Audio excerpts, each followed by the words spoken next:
Ayan naman tayo sa panibagong vlog na naman guys. Yan, ipapakita ko sa inyo guys na ginagamit din ng mga marino, mga master. At ito ay pwede nyo pong i-search sa browser nyo mga idol. Browser, yan o. Yan, ito. Ventosky.com. So, ano po yan? Yung mga weather updates. Yan, since ngayon may paparating na bagyo sa Pilipinas. So, pitsa 8 ng July.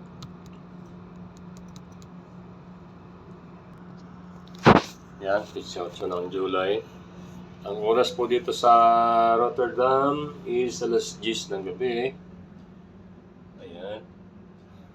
So, ito po mga accurate po to.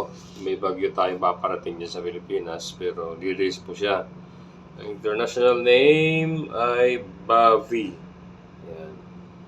So yan po yung daan niya papuntang Taiwan. So thanks God that malayo sa atin. Pero siyempre malalakas dito yung mga alon yan, mga bagat. So yan, paano malalaman? I-type nyo sa Google Chrome nyo, sa browser. Pwede sa laptop, pwede sa cellphone. Yung ventosky.com yan. Tapos, ayan, malalaman mo din. Halimbawa, bukas na weather. Ayan na siya. Oh. Ayan, di ba? Ito. Siya papunta. Pitsa 10. Friday. Ayan na siya. Ng alauna. Ayan o. Kasi dito pwede mo rin siyang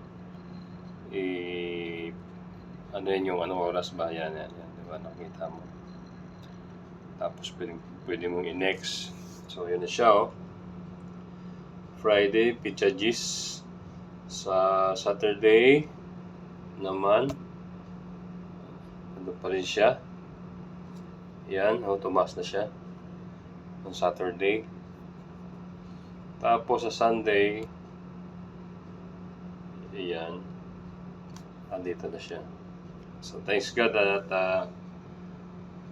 paano malayo sa pinahin na siya ng Sierra Madre dito. So yun lang mga idol. So ventosky.com, yan. Save nyo lang yan mga master. So yan. Kahit saan buong mundo to, yan. Makikita mo ano mga weather. Yan, yung mga ikot na yan, yung mga direksyon ng hangin yan. So tapos, ito lahat ng air pressure, wind gust, wind speed. So lahat nandyan. Okay. So yun lang mga master idol. Thank you for watching. And don't forget subscribe and comment. Maraming salamat. At shoutout sa mag-ina ko. Love you, Mami. Okay? See you around.